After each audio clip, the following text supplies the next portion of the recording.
ప్రజా సమస్యలపై దృష్టి సారించాలని జిల్లా అదనపు కలెక్టర్ రాంబాబు అధికారులను ఆదేశించారు. నిర్మల్ జిల్లా కలెక్టర్ కార్యాలయ సమావేశ మందిరంలో ప్రజా ఫిర్యాదుల విభాగం నిర్వహించారు. ఫిర్యాదుల విభాగానికి హాజరైన ప్రజల నుంచి అర్జీలు స్వీకరించారు. జిల్లా స్థాయి అధికారులు ప్రజల సమస్యలకు పరిష్కారం చూపాలని, అర్జీలు పెండింగ్ లో ఉంచకూడదని అదనపు కలెక్టర్ అన్నారు.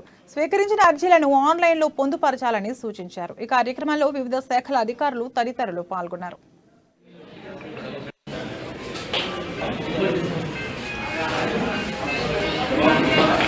Gracias.